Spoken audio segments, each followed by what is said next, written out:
Hello friends, I would like to invite my YouTube channel Rambo Classes. Today we are going to discuss history घटना चक्र TGT and PGT student. हम discuss कर रहे थे TGT PGT घटना चक्र की बुक को स्टूडेंट, जिनमें प्रीवियस क्वेश्चन पेपर से लेकर के काफ़ी सारे ऐसे इंपॉर्टेंट क्वेश्चन की सीरीज़ दी हुई है जो अपने आप में काफ़ी ऑथेंटिक होने के साथ साथ क्या बहुत ज़्यादा इंपॉर्टेंट भी है। और मुझे भी बहुत क्या हो रहा है स्टूडेंट, कोल्ड हो रहा है, तो तभी देखिए मैं वीडियो बनाने की कोशिश है मेरी काफ़ी। तो मैं इतनी बीमारी में भी है और कोल्ड हो रहा तभी मैं इस वीडियो को बना रही हूँ, क्योंकि आपकी जो लाइक है वो मुझे कहीं ना कहीं मोटिवेशन देता है, जिसकी वजह से मैं जो हूँ आपके उसी मोटिवेशन से मोटिव हो करके क्या होता है कि नई वीडियो बनाती हूँ। ठीक है स्टूडेंट, क्वेश्चन नंबर हम 10 क्वेश्चन की सीरीज़ लेके आ रहे हैं स्टूडेंट। तो क्वेश्चन नंबर हम 10 सीरीज़ के बाद में क्वेश्चन नंबर करीब हम 60 क्वेश्चन डिस्कस कर चुके हैं स्टूडेंट। अब हम क्वेश्चन नंबर 61 से चलेंगे स्टूडेंट। देखिए 61 क्वेश्चन में क्या कह रहे हैं, क्वेश्चन नंबर 61 को समझेंगे। देखिए क्वेश्चन नंबर 61 को देखिए कहा कि ऋग्वेदिक आर्यों की भाषा कैसी थी। क्या कहा है, इन्होंने कहा कि ऋग्वेदिक आर्यों की भाषा कैसी थी, द्रविड़, प्राकृत, संस्कृत या फिर देवनागरी। ठीक है स्टूडेंट, यदि बात करें ऋग्वेदिक काल की, किसकी स्टूडेंट, ऋग्वेदिक काल, ऋग्वैदिक काल, ऋग्वेदिक काल को वैदिक काल भी कहा गया है। ठीक है, मैंने आपको बताया था, मैंने आपको क्या बताया था, ऋग्वेदिक काल का जो टाइम पीरियड उसकी बात की जाए तो कितना है वो 1500 ईसा पूर्व से 1000 ईसा पूर्व मैंने बताया था आपको। ठीक है, और अगर बात की जाए उत्तर वैदिक काल या फिर ऋग्वैदिक काल कहा जाए, उत्तर वैदिक काल या फिर ऋग्वैदिक काल यदि कहा जाए, मैं आप सिर्फ शॉर्ट फॉर्म में लिख दे रही हूँ। ठीक है, ऋग्वैदिक काल कहा जाए तो इसकी जो उत्तर ऋग्वैदिक काल का जो टाइम पीरियड है कितना है 100 to 1000 ईसा पूर्व से 600 ईसा पूर्व माना गया। ये मैंने प्रीवियस वीडियो के अंदर काफ़ी क्वेश्चन डिस्कस किए हुए हैं और उसके अंदर मैंने ये चीज़ बताई हुई है। ठीक है स्टूडेंट, तो देखिए यहाँ पर क्वेश्चन पे आते हैं अपने। कहा गया है कि ऋग्वेदिक आर्यों की भाषा क्या थी। तो ऋग्वेदिक आर्यों की भाषा क्या थी, पहला ऑप्शन देखिए लिखा हुआ द्रविड़, दूसरा लिखा प्राकृत, तीसरा लिखा संस्कृत और डी में लिखा हुआ देवनागरी। यदि बात की जाए ऋग्वेदिक आर्यों की तो इसकी जो भाषा थी स्टूडेंट, सी आंसर यानी कि संस्कृत है। देखिए ऑप्शन जो इसके सॉल्यूशन को देखते हैं एक बार। ऋग्वेदिक आर्यों की भाषा संस्कृत हमने पढ़ लिया। वेद जो जितने भी थे संस्कृत में लिखे गए थे। और वेद किसने लिखे थे स्टूडेंट, वेद व्यास ने। किसने लिखे थे, वेद व्यास ने लिखे थे। वेद व्यास, इनका नाम, इनका असली नाम क्या था, क्या नाम था इनका, द्रैपायन। इनका क्या नाम था स्टूडेंट, ऋषि देव प्रायण जो है था इनका असली नाम था। लेकिन जब इन्होंने वेदों की रचना की थी संस्कृत भाषा में की थी, तो उसके बाद में वेदों की रचना करने के बाद में इनका नाम वेद व्यास पड़ गया। अब वेदों की बात की जाए यदि, वेद हमारे कितने स्टूडेंट, पहला है हमारा ऋग्वेद। क्या स्टूडेंट, ऋग्वेद है हमारा पहला वेद, क्या है, ऋग्वेद है। उसके बाद में क्या है, यजुर्वेद है। क्या स्टूडेंट है, यजुर्वेद है, ऋग्वेद, यजुर्वेद, सामवेद। क्या स्टूडेंट, सामवेद। वेद के बाद में क्या, अर्थवेद। क्या स्टूडेंट, अर्थवेद। मैंने आपको पढ़ाया था ऋग्वेद को पढ़ने वाला क्या कहलाता है, ऋग्वेद को पढ़ने वाला स्टूडेंट क्या कहलाता है बताइए, होता। क्या कहलाता है, होता। और यजुर्वेद को पढ़ने वाला क्या कहलाता है, उधरवयु, उधरवयु। ठीक है स्टूडेंट, सामवेद को पढ़ने वाला क्या कहलाता है, उद्गाता। मैंने प्रीवियस वीडियो के अंदर पढ़ाया आपको, और मैं आपको ये मल्टीपल टाइम पढ़ाने की कोशिश क्यों कर रही हूँ, मैं चाहती क्वेश्चन को ऐसे डिस्कस करती हूँ इसलिए, क्योंकि यदि हम किसी क्वेश्चन को मल्टीपल टाइम पढ़ेंगे तो हमें क्या होगा, लर्न करने की ज़रूरत नहीं पड़ेगी, एग्जाम में ये चीज़ हमें बहुत हेल्प करेगी। अर्थवेद को क्या कहा गया, अर्थवेद को पढ़ने वाले को क्या कहा गया, ब्रहा कहा गया। ठीक है, और मैंने आपको पढ़ाया था ऋग्वेद के अंदर कितने मंडल हैं, ऋग्वेद के अंदर 10 मंडल है स्टूडेंट, 10 मंडल हैं। ठीक है स्टूडेंट, और मैंने मंत्र बताए थे, मंत्र कितने हैं, 10, 6, 4, 2 बताए थे। इसके अलावा मैंने मंत्र के अलावा क्या बताया, सूत्र बताए थे, सूत्र को कहा था सैंग कहा गया। सूत्र कितने हैं, 10, 28 हैं। ठीक है स्टूडेंट, ये इन्फॉर्मेशन मैंने प्रीवियस वीडियो में आपको पढ़ाई है। अब इसकी फैक्ट को समझ लेते, क्वेश्चन नंबर हमारा 61 कंप्लीट हो गया। क्वेश्चन के ऑप्शन को भी हमने समझ लिया और इसके आंसर को भी। अब क्वेश्चन के फैक्ट को समझते हैं। देखिए एक्सप्लेनेशन के अंदर कहा गया है कि आर्यों ने अनार्यों को अनास यानी कि बिना नाक वाला, अनास मतलब कि बिना नाक वाला, मृतवाक, मृतवाक मतलब ये क्या था, मृतवाक मीन्स था आर्य भाषा ना बोलने वाला। और आर्यों की भाषा क्या थी स्टूडेंट, संस्कृत थी। देवप्यू यानी कि देवताओं का निंदक, आक्रमण यानी कि कर्मकांड ना करने वाला। आव्रत मतलब वैदिक व्रतों का पालन ना करने वाला कहा गया है।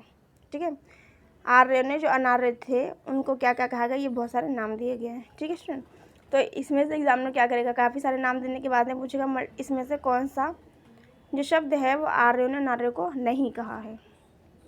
जो नहीं कहा है तो इसमें हम कन्फ्यूज हो जाएंगे और अपना आंसर गलत कर देंगे। यदि हम इसको कई बार पढ़ेंगे तो इससे आंसर हमारा 110% ठीक रहेगा, इसमें रॉन्ग होने के चांसेस बिल्कुल भी नहीं रहेंगे। क्वेश्चन नंबर 62 में देखेंगे स्टूडेंट, वैदिक शब्द ऋत जो है इसका आशय क्या है। वैदिक शब्द जो है स्टूडेंट ऋत, उसका आशय क्या है। पहले लिखा हुआ नैतिक नियम, बी में लिखा ऋतुएं, और सी में लिखा पुरोहित, और डी में लिखा ऋण। तो ऋत का मतलब ऋण तो हो नहीं सकता है, और ऋत का मतलब ऋतुएं भी नहीं हो सकता, और ऋत का मतलब पुरोहित और नैतिक नियम एक बार को चांसेस हैं। ठीक है स्टूडेंट, तो पुरोहित हमने क्या पढ़ा था, जो यज्ञ करने वाला होता है। ठीक है, और यज्ञ की बात की जाए अगर, तो यज्ञ का जिक्र किसके अंतर्गत है, अर्थवेद के अंतर्गत है, तो ये भी नहीं हो सकता, इसका राइट आंसर ये भी नहीं हो सकता, तो राइट आंसर हमारा ए बनेगा। यदि हम हल्का से भी अपनी जो चेतन मन जो है उसको अगर हल्का सा हम यहाँ पे लगाएंगे तो हम राइट आंसर पे कहीं ना कहीं ट्रिक वाइज ही पहुँच सकते हैं। थोड़ी सी इतनी समझ लगाएंगे तो आंसर पर हमारा पहुँच सकते हैं। देखिए, ऋत का जो अर्थ है सत्य या अविनाशी सत्ता है, यानी कि ऐसी सत्ता जिसका नाश ना हो सके, जिसका अंत नहीं हो, उसे बोलते हैं अविनाशी सत्ता। सभी देवताओं का जो संबंध है वो ऋत से है। विश्व की नैतिक और भौतिक व्यवस्था से माना गया है। वरुण को मैंने क्या बताया था आपको, वरुण जो है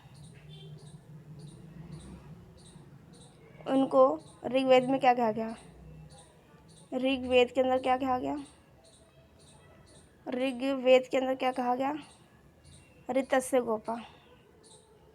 क्या कहा गया स्टूडेंट, ऋग्वेद के अंदर उनको क्या कहा गया, ऋतस्य गोपा, ऋतस्य गोपा कहा गया। और उनको क्या कहा गया था, जल का प्रतिनिधि माना गया था। इसके साथ साथ क्या माना गया था इनको, ये जो था ऋतु जो था ना, ऋतु में जितने भी मौसम जो होते हैं, जितने वेदर होते हैं, इनको कंट्रोल करने वाले संचालक माने जाते थे वरुण। ठीक है, ऋतुओं के संचालक माने जाते थे, ऋतुओं के संचालक माने जाते थे कौन, वरुण। ठीक है, और मैंने एक चीज़ आपको पढ़ाई थी, जो ईरानी जो लोग जो थे स्टूडेंट, कौन, ईरानी, एक दूसरा कर लेती हूँ मैं, ईरानी जो लोग थे स्टूडेंट, कौन से, जो ईरानी जो लोग थे उनका एक ग्रंथ था जिसका नाम क्या था बताइए, जिंद अवेस्था नाम का एक ग्रंथ था, किसका, ईरानी लोगों का। तो उसमें जो है वरुण को कहा गया अहुर मंजदा कहा गया। क्या कहा गया स्टूडेंट, अहुर मंजदा कहा गया जिंद अवस्था के अंदर। अहुर मंजदा कहा गया वरुण को। और अहुर मंजदा का जो अर्थ था वो क्या था, असुरों के, क्या था उसका नाम, उसका मतलब था असुरों के देवता, असुरों के देवता। वरुण को क्या कहा गया स्टूडेंट, असुरों के देवता। देखिए, वरुण को ऋग्वेद के अंदर ऋतस्य गोपा भी कहा गया, और ऋतुओं के संचालक कर्ता ही माने जाते हैं कौन, वरुण। इसके साथ साथ ईरानी जो ग्रंथ था उसका नाम था जिन अवस्था के अंदर वरुण को क्या कहा गया, अहुर मंजदा। अहुर मंजदा का मीन्स क्या होता है, अहुर मंजदा का मीन्स होता है असुरों के देवता। नए क्वेश्चन चलते हैं। देखिए, इसके एक्सप्लेनेशन समझते हैं। 62 क्वेश्चन के अंदर एक्सप्लेनेशन इसके फैक्ट देखिए। ऋत का अर्थ है सत्य विनाशी, हमने पढ़ लिया ये। और ऋत जो है विश्व की नैतिक और भौतिक व्यवस्था से माना गया इसका संबंध। वरुण को ऋतस्य गोपा भी कहा गया, इसको दूसरे नाम से भी जानते हैं, इसका नाम है ऋतस्य गोपा। और ऋतस्य गोपा जो नाम है ऋग्वेद के अंदर लिखित है। देखो, वरुण जो है इसको आंधी का देवता कहते हैं। आंधी का देवता कौन है, मरुत है। अश्विन आर्यों के चिकित्सक देवता थे। अश्विन जो थे आर्यों के कौन थे, डॉक्टर थे। इन्होंने आर्यों के टूटे पैर जोड़े, किसने, अश्विन ने। और उनकी नावों की भी मरम्मत की। नाव क्या होती है, नाव में क्या होता है, स्टीमर जो होता है, ठीक है, उसे बोलते हैं नाव। वरुण जगत की नियंता, देवताओं का पोषक तथा ऋत का नियामक था। यदि बात की जाए आगे तो एक पूषण वनस्पति और औषधियों के देवता थे। पूषण जो थे, क्या स्टूडेंट, पूषण जो थे वनस्पति, पूषण जो थे वनस्पतियों और औषधियों, वनस्पतियों और औषधियों, वनस्पतियों और औषधियों के, यहाँ पे शॉर्ट में लिख दे रही हूँ, ठीक है। औषधियों के स्टूडेंट क्या थे? देवता थे। तो औषधियों और वनस्पति देवता कौन थे? पूषण थे। इसके रथ को बकरे द्वारा खींचा गया है। जो पूषण थे, इनका जो रथ था उसे कौन चलाता था? बकरे चलाते थे। कौन चलाते थे स्टूडेंट? बकरे चलाया करते थे, ठीक है ना। और ये चीज़ प्रदर्शित की गई है, ठीक है स्टूडेंट। आगे चलते हैं हम नेक्स्ट क्वेश्चन पे। क्वेश्चन यहाँ पे हमारा एक्सप्लेनेशन कंप्लीट हो गई है। क्वेश्चन नंबर चलते हैं 63 के अंदर। देखिए क्वेश्चन नंबर 63 में क्या कहा गया है। 63 में ये कह रहे हैं क्वेश्चन में कि महाभारत का मौलिक नाम क्या था? पहला ऑप्शन दिया हुआ है महाभारत, महाभारत का मौलिक नाम। महाभारत का मौलिक यानी कि रियल नेम जो था, असली जो नाम था वो क्या था? ठीक है। ऑप्शन देखिए इसमें क्या क्या लिखा हुआ, नीचे आप पढ़ नहीं पाएंगे क्योंकि यहाँ पे जगह नहीं है। पहले लिखा हुआ बृहद कथा, बृहद, बृहद कथा। पहला क्या है? बृहद कथा। उसके बाद की जाए अगर दूसरे की बी की, ठीक है, तो उसका नाम क्या है? कथा। क्या नाम स्टूडेंट? कथा सरित, कथा सरित सागर, कथा सरित सागर। उसके बाद में बात की जाए तो जय संहिता। क्या स्टूडेंट? जय संहिता, जय संहिता। यदि बात की जाए डी की तो क्या? राज तरंगिणी, राज तरंगिणी, राज तरंगिणी, राज तरंगिणी। देखिए दोबारा क्वेश्चन में समझा देती हूँ स्टूडेंट।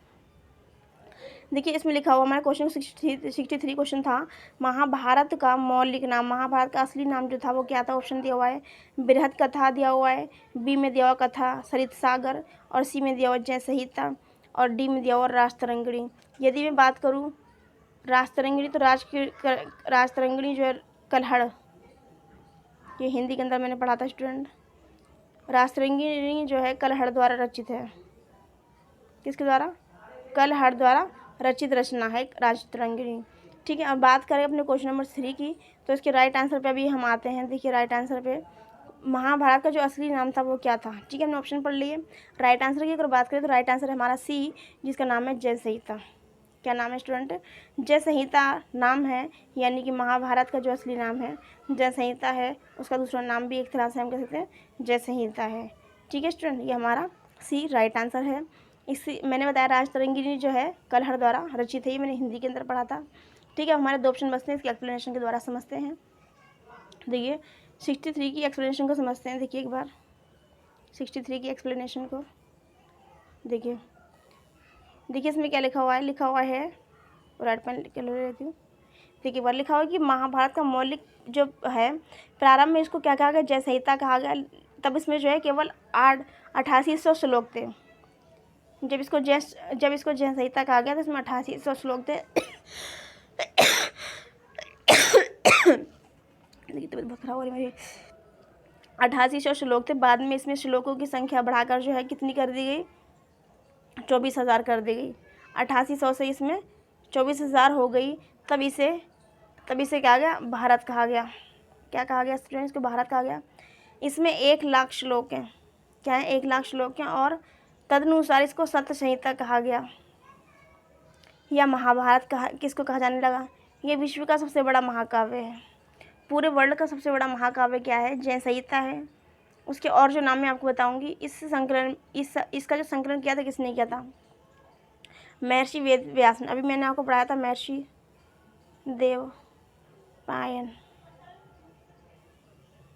मैंने पढ़ाया था। तो इनका नाम क्यों पढ़ा था? वेद व्यास, क्योंकि इन्होंने वेदों की रचना की थी। वेद को हुआ तो मैंने पढ़ा था। इसमें कितना किया मैंने पढ़ा देता था आपको, ठीक है।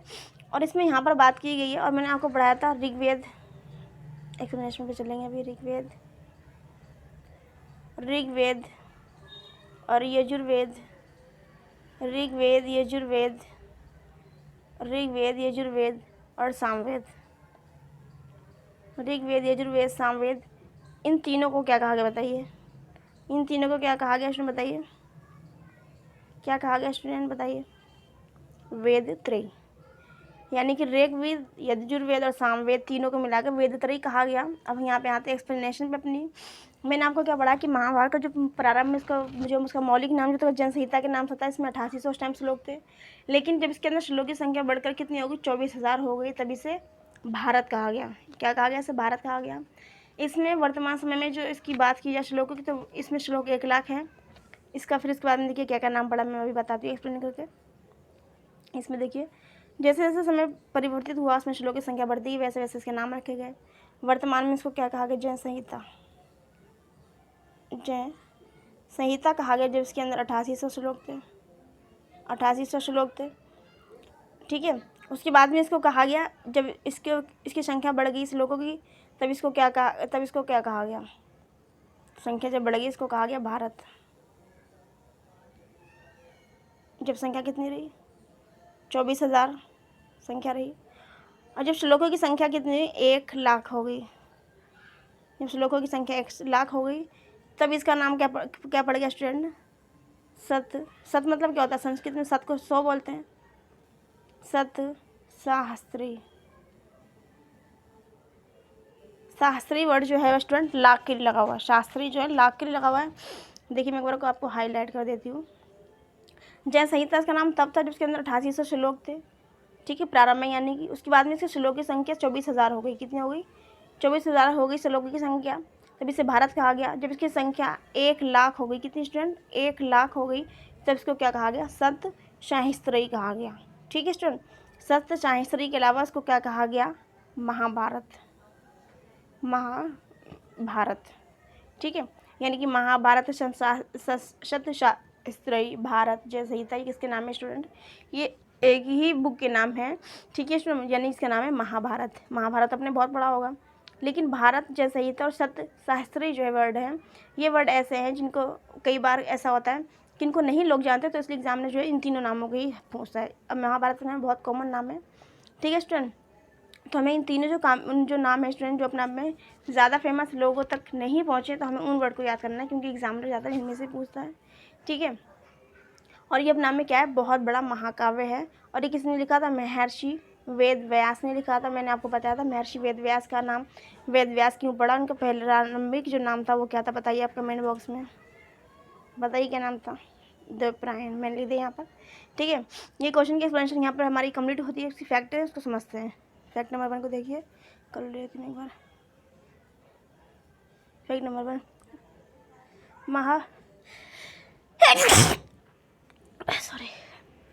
महाभारत में देखिए क्या लिखा है, बहुत कोड रहा मुझे।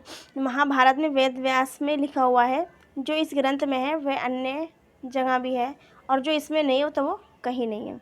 यानी कि संपूर्ण विश्व का अगर संकलन की बात की जाए, तो जिससे इसे कहा गया ना विश्व का सबसे बड़ा महाकाव्य, तो हकीकत में कहा जाए तो इसके अंदर विश्व की कोई भी ऐसी चीज़ नहीं जो इसके अंदर संकलित ना हो। ठीक है ना, ऐसी कोई चीज़ नहीं, ऐसी किसी चीज़ का भी कोई चीज़ बाकी नहीं बचती विश्व की जो इसके अंदर वर्णित ना हो, इसलिए इसको क्या कहा गया, महाकाव्य कहा गया।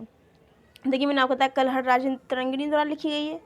और भारवी जो है कितार्जुनी जो है ना, क्या है स्टूडेंट,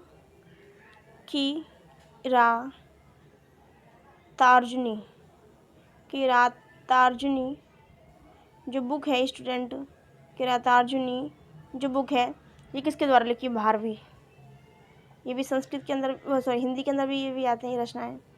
ठीक है ना, किरातार्जुनी जो है ये भारवी के द्वारा लिखी गई रचना है। ठीक है, क्वेश्चन में 64 पे आते हैं। इसके बाद हमारे 6 क्वेश्चन बचते हैं। 64 पे देखिए क्या कहा गया 64 के अंतर्गत। देखिए 64 में कह रहे हैं कि भारत में, देखिए हल्का सा मैं जूम कर लेती हूँ, पहले जाइए। देखिए क्वेश्चन में 64 में देखिए, भारत में आगमन के बाद आर्यों ने सबसे पहले अपना निवास स्थान कहाँ बना। मैंने प्रीवियस वर्ड में आपको पढ़ाया था कि जो आर्य जिस जगह पे आए थे उसको सप्त सैंधव प्रदेश कहा गया था, मैंने बताया था ना आपको। तो देखिए पहले हम इसके ऑप्शन को ही पढ़ लेते हैं। पहले लिखा हुआ मध्य देश, और दूसरा लिखा हुआ कुरुक्षेत्र, और सी में लिखा हुआ गंगा का मैदान, और डी में लिखा है सप्त सैंधव प्रदेश। तो मैंने बताया था आपको जहाँ पे आर्य का निवासी स्थान उसको सप्त सैंधव प्रदेश भी कहा गया। तो राइट आंसर इसका डी है, यानी कि सप्त सैंधव प्रदेश। यहाँ पर आर्य सबसे पहले आया तो ये इनका निवासी स्थान है। ये एक्सप्लेनेशन ये हमारा कंप्लीट हो गया क्वेश्चन। एक्सप्लेनेशन को समझते हैं। सैंधव सभ्यता के विनाशक आर्य किस प्रदेश के निवासी थे। ये एक अत्यंत विवादग्रस्त प्रश्न है। भिन्न विद्वानों ने आर्यों का मूल स्थान अलग अलग बताया है। भारत के आगमन के बाद आर्यों ने सबसे पहले अपना निवास स्थान सप्त सैंधव प्रदेश को ही बनाया था। ठीक है स्टूडेंट, क्योंकि अलग अलग विद्वान है तो अलग अलग मतों के मुताबिक उन लोग का अलग अलग माने, लेकिन जो यूपी जो बोर्ड है हमारा, जो टीचिंग बोर्ड है स्टूडेंट, उन्होंने इस क्वेश्चन का आंसर क्या माना है ऑथेंटिक, वही हम लेके चलेंगे, उसको ही मानेंगे, ना कि अलग अलग विद्वानों द्वारा। क्वेश्चन नंबर 65 के अंदर देखेंगे, जो हमारा यूपी SSB का जो बोर्ड है उसकी बात हम कर रहे हैं। क्वेश्चन 65 में देखेंगे, यजुर्वेद के मंत्रों से देवताओं का आह्वान करने वाले को कहा गया, क्या कहा गया? देखिए मैंने आपको कितनी बार इसको पढ़ाया है, एक बार देखिए। ऋग्वेद को पढ़ने वाला क्या कहलाता है? ऋग्वेद, यजुर्वेद, ऋग्वेद, यजुर्वेद, सामवेद, सामवेद, उसके बाद में क्या? अथर्ववेद। ठीक है, ऋग्वेद को पढ़ने वाला क्या कहलाता है? मैंने क्या बताया था आपको, बताइए ऋग्वेद को पढ़ने वाला क्या कहलाता है? ऋग्वेद को पढ़ने वाला कहलाता है स्टूडेंट होता। क्या कहलाता है? होता। और जो यजुर्वेद को पढ़ने वाला उसे बोलते हैं उधरवायु। उधरवायु पढ़े जिसको पढ़ता है, आह्वान करता है इसका। सामवेद किसे कहते हैं? सामवेद को पढ़ने वाला क्या कहलाता है? उद्गाता। उद्गाता कहलाता है। अर्थवेद को जो पढ़ने वाला होता है स्टूडेंट से बोलते हैं बिरहा। अब क्वेश्चन को देखिए, क्वेश्चन क्या कह रहा है हमारे पास, एक्सप्लेनेशन सामने है, जो मैंने प्रीवियस क्वेश्चन एक्सप्लेनेशन को करते हुए समझाया था क्वेश्चन को। उसमें लिखा यजुर्वेद को पढ़ने वाला यानी कि देवता को आह्वान करने वाला यानी कि मंत्रों को पढ़ने वाला यजुर्वेद के, तो उसका आंसर क्या है इसमें क्वेश्चन पूछा है। दोबारा क्वेश्चन देखिए, यजुर्वेद के मंत्रों से देवताओं का आह्वान करने वाले को क्या कहा जाता है? पहले लिखा उद्गाता, बी में लिखा हुआ होता, और सी में लिखा याई तो कोई वह है नहीं वर्ड, और आचार्य भी कोई वर्ड नहीं, यानी कि हमारे पास बचते हैं दो ऑप्शन। यदि हमने ठीक से लर्न भी किया, हमें दो वर्ड अगर हमें पता है तो हम उससे देखिए कोशिश करेंगे। पहले लिखा हुआ उद्गाता, दूसरे में लिखा हुआ होता, तो यहाँ पे इसकी बात की गई, यजुर्वेद की बात की गई है। किसकी बात की गई है? यजुर्वेद की। तो इसके अंदर ऑप्शन के अकॉर्डिंग अगर देखा जाए तो उद्गाता सामवेद को कहते हैं और होता जो है यजुर्वेद को कहते हैं, यानी इसका जो क्वेश्चन के ऑप्शन जो है स्टूडेंट वो ठीक नहीं दिए हैं। देखिए इसका राइट आंसर दिया उधरवायु, जो मैंने यहाँ पर राइट किया हुआ है, उधरवायु। यजुर्वेद को पढ़ने वाला उधरवायु कहलाता है। ठीक है स्टूडेंट, मैंने आपको कई बार पढ़ाया है, इसके अंदर क्वेश्चन के अंदर ऑप्शन दिया है। कई बार ऐसा होता है कि बोर्ड के द्वारा क्वेश्चन पेपर को प्रिंट करते टाइम कुछ ऐसी मिस्टेक्स हो जाती है जिसके अंदर ऑप्शन ठीक नहीं दिया होता है, क्वेश्चन के मुताबिक ऑप्शन नहीं दिए होते हैं, तो इसके जो नंबर होते हैं स्टूडेंट सभी को कॉमन नंबर मिलते हैं। ठीक है, क्वेश्चन में 66 में देखेंगे, ऋग्वेद में कौन से वैदिक देवता को सहस्त्र स्तंभों वाले भवन में निवास करते हुए वर्णित है? पहले लिखा हुआ इंद्र व अग्नि, बी में लिखा यम व यमी, और सी में लिखा उषा व सूर्य, मित्र व वरुण। अभी तक मैंने जो वैदिक युग जो आपको ऋग्वैदिक काल में पढ़ाया आपको स्टूडेंट, तो हमने बताया था कि इसमें मूर्ति पूजा नहीं होती है ऋग्वैदिक काल में। इसके साथ साथ मैंने आपको पढ़ाया था कि ये लोग प्रकृति की ज़्यादा पूजा किया करते थे। ठीक है, तो मैंने इसके अंदर बताया था मित्र और वरुण। क्या बताया था मैंने आपको? मित्र और वरुण को बताया था, यही राइट आंसर है। वरुण क्या बताया था मैंने? वरुण। अभी हमने पीछे क्वेश्चन को हमने डिस्कस किया था, तो हमने बताया था वरुण को ऋतस्य गोपा कहा गया, और जिन अवस्था में इनको अहुर मंजता भी कहा गया। ठीक है, इसके अलावा मैंने आपको बताया था जल का प्रतिनिधि इनको बोला गया है, ऋतुओं का संचालन करने वाला इनको बोला गया है। ठीक है स्टूडेंट, तो अब इसकी एक्सप्लेनेशन को हम समझते हैं, इसकी एक्सप्लेनेशन में ऐसा क्या ऑथेंटिक दिया है। ठीक है स्टूडेंट, एक्सप्लेनेशन को हम देखते हैं एक बार, देखिए इसका जूम कर लेते हैं। ऋग्वैदिक देवताओं में तीसरा स्थान वरुण का है। किसका? तीसरा स्थान वरुण का है। वे राजा ब्राह्मण के सम्राट हैं और स्वर्ग में स्वर्ण प्रसाद में निवास करते हैं। मतलब स्वर्ण प्रसाद नाम की सोने की एक जगह है, वहाँ पर वो निवास करते हैं। इस प्रसाद में 1000 स्तंभ हैं। क्या इसमें 1000 स्तंभ हैं और 1000 ही दरवाजे हैं।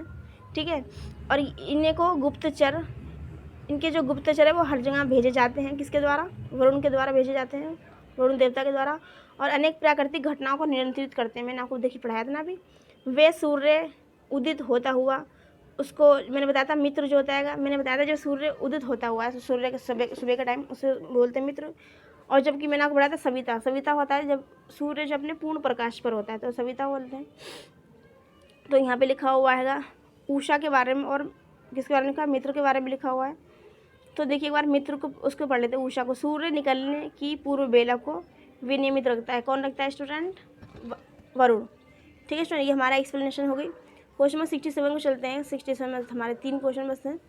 देखिए एक बार इसके एक्सप्लेनेशन को समझ जाते हैं। इसमें फैक्टर जो दिए हुए इंपॉर्टेंट होते हैं, इसको मैं इसलिए डिस्कस कर चुकी हूँ। साथ के साथ ऋग्वेद में 3 सूक्तों में रुद्र का वर्णन है। इनका स्वभाव जो है क्रोधी है, बहुत ज़्यादा एंगर है, ये एंग्री हो जाते हैं बहुत ज़्यादा। इन्हें शिव का प्रारंभिक रूप भी माना गया, किसको, रुद्र को, ठीक है स्टूडेंट। और 3 सूक्तों में इसका वर्णन है। यदि ऋग्वेद के अंदर बात की जाए, किसके अंतर्गत, ऋग्वेद के अंदर, ऋग्वेद के अंदर 176 बार किसका जिक्र है स्टूडेंट, गाय का। गाय का 176 बार क्या है स्टूडेंट, 176 बार किसका इस्तेमाल किया गया है, 176 बार गाय का इस्तेमाल किया गया है। दोबारा देती मैं, गाय, ऋग्वेद के अंदर 176 बार गाय का इस्तेमाल किया गया वर्ड का। और गंगा का कितने बार, गंगा जो है 1 बार, गंगा का 1 बार जिक्र किया गया है, ठीक है। और यमुना का कितनी बार किया गया है, यमुना, बताइए यमुना कितनी बार किया गया, यमुना का 3 बार, गंगा का 1 बार, 176 बार गाय का इस्तेमाल किया गया, गाय शब्द का इस्तेमाल किया गया। और जो सिंधु नदी है, क्या स्टूडेंट, सिंधु नदी, कौन सी नदी स्टूडेंट, सिंधु नदी है, तो उसका अनेक बार, सिंधु नदी का जो शब्द का जो इस्तेमाल किया गया अनेकों बार किया गया है, ठीक है स्टूडेंट। तो ये एडिशनल इन्फॉर्मेशन है।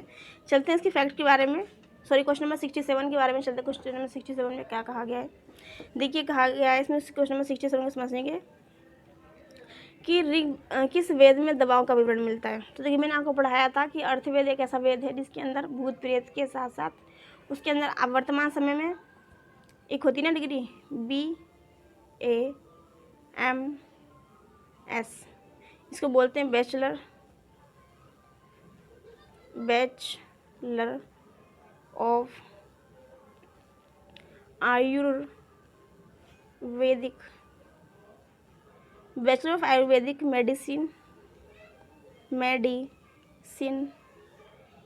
Bachelor of Ayurvedic medicine and surgery, bachelor of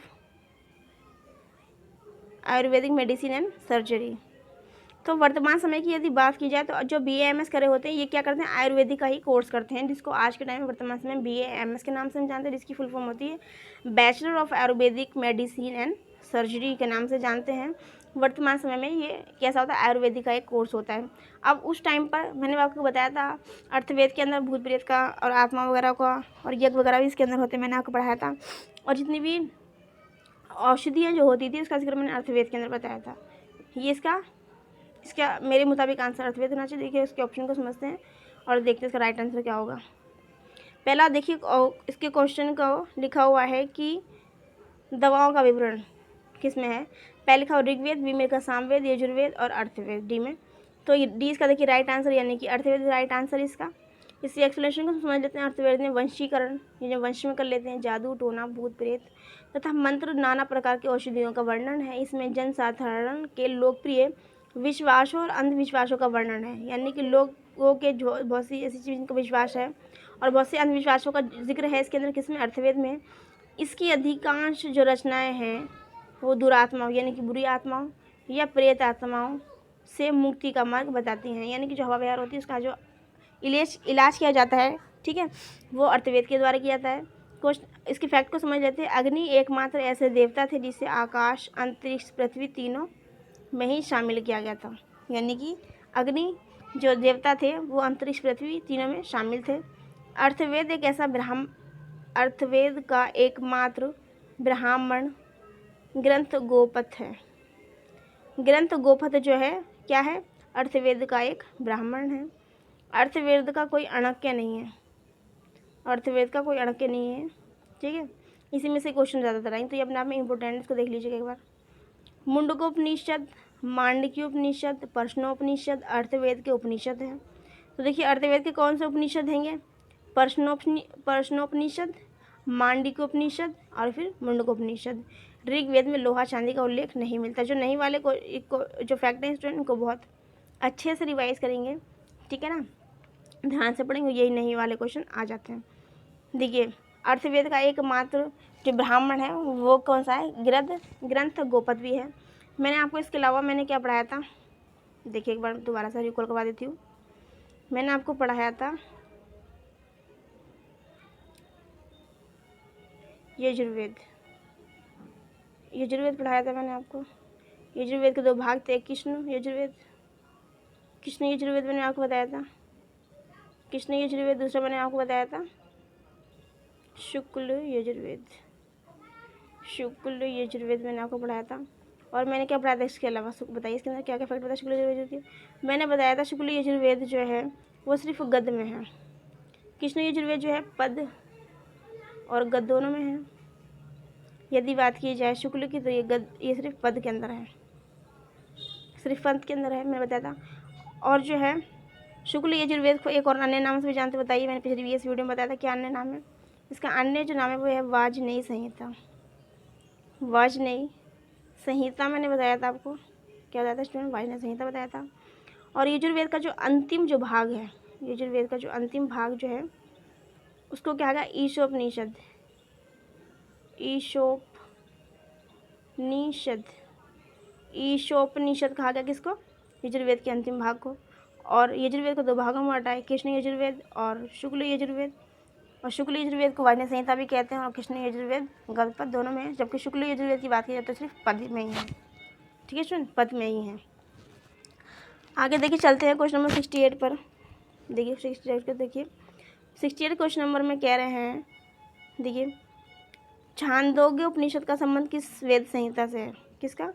Chandogya उपनिषद का संबंध किस वेद संहिता से? पहले लिखा हुआ ऋग्वेद, दूसरा लिखा हुआ यजुर्वेद, तीसरा लिखा हुआ सामवेद और डी में लिखा अर्थवेद। यदि बात की जाए इसका राइट आंसर की तो छांदोग्य उपनिषद का संबंध जो स्टूडेंट वो है सामवेद से। किस स्टूडेंट? सामवेद से।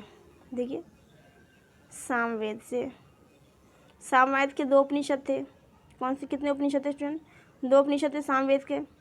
पहला तो है छांदोग्य, क्या है? छांदोग्य, छांदोग्य। और दूसरा जो उपनिषद है उसका नाम है जैमिनीय, जैमिनीय। जैमिनी और छांदोग्य जो है सामवेद का क्या है? उपनिषद है। ठीक है। अब छांदोग्य जो उपनिषद है इसको सबसे प्राचीन माना गया है और इसके अंदर देवकी के जो पुत्र थे कृष्ण का सबसे पहले उल्लेख मिलता है।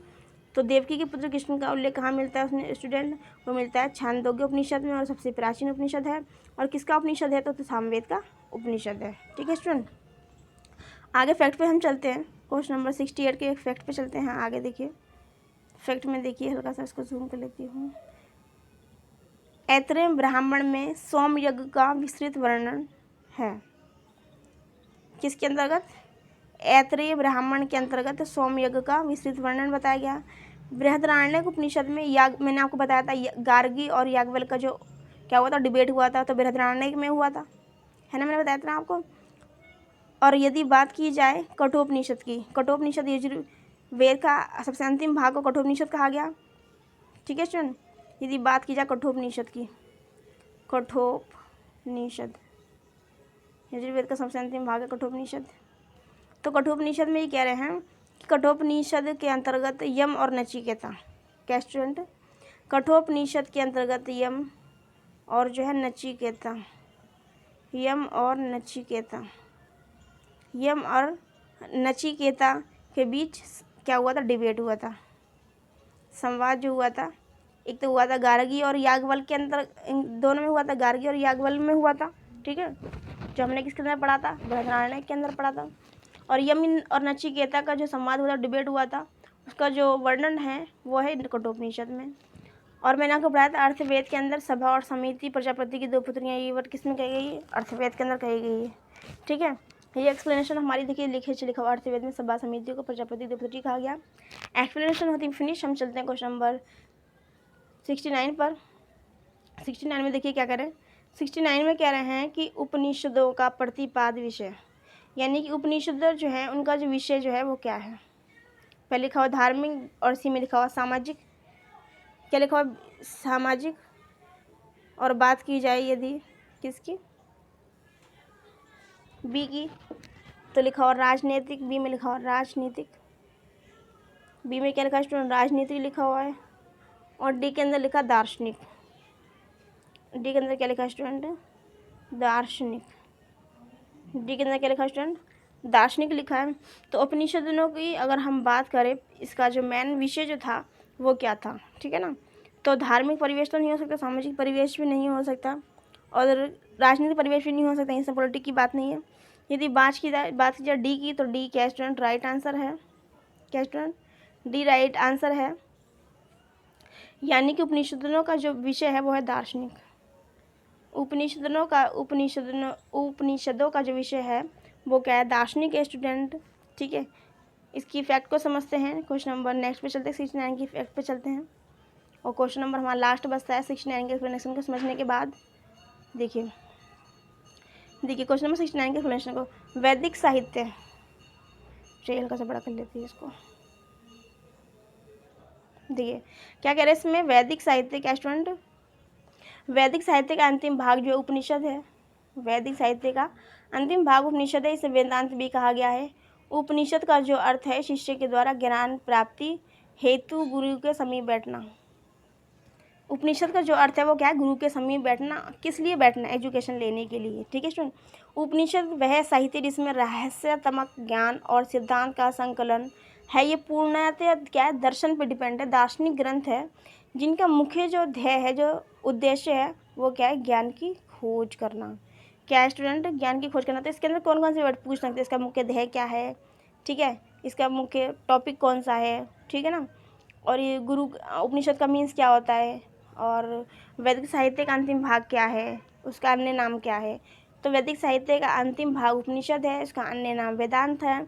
उपनिषद का अर्थ है शिष्य द्वारा ज्ञान प्राप्ति के लिए गुरु के पास में, टीचर के समीप बैठना। उपनिषद वह साहित्य इसमें रहस्यात्मक, उपनिषद में क्या, रहस्यात्मक ज्ञान और सिद्धांत का संकलन है।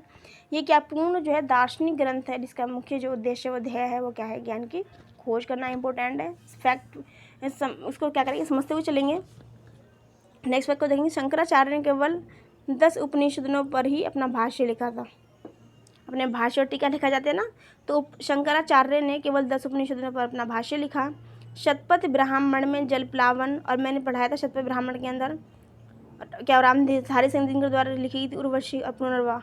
देखिए लिखा हुआ पुनर्जन्म का सिद्धांत होने के साथ साथ पुरुरवा, उर्वशी आख्यान, रामकथा, अश्विन कुमार द्वारा चैवन ऋषि को यौवन दास का वर्णन, मुंडको उपनिषद में सत्यमेव जयते ली गई, मैंने आपको बताया था। इसके साथ साथ इसमें और चीज़ बताई गई है, यज्ञों को टूटी फूटी नौका के समान कहा गया है। मुंडको उपनिषद सत्यमेव जयते लिया गया, इसके साथ साथ यज्ञों को टूटी फूटी नौकाओं के समान भी कहा गया मुंडको उपनिषद में। क्वेश्चन नंबर हमारा लास्ट क्वेश्चन है, 10 नंबर की सीरीज हमारी कंप्लीट होती है 60 to 70। उपनिषदों की विषय वस्तु जो है क्या है, अभी हमने क्या पढ़ा, उपनिषदों की विषय वस्तु जो है इसका सब टॉपिक क्या है अपने आप में, तो वो क्या है, पहले लिखा हुआ दर्शन, बी में लिखा हुआ है, पहले क्या लिखा स्टूडेंट दर्शन, बी में लिखा कर्मकांड, सी में लिखा भक्ति, और डी में लिखा है उपयुक्त सभी। तो उपयुक्त सभी ना हो करके हमने क्या पढ़ेंगे, हमने पढ़ा था ऋग्वेदिक काल में कर्मकांड पूजा वगैरह नहीं, तो ये नहीं होगा हमारा आंसर।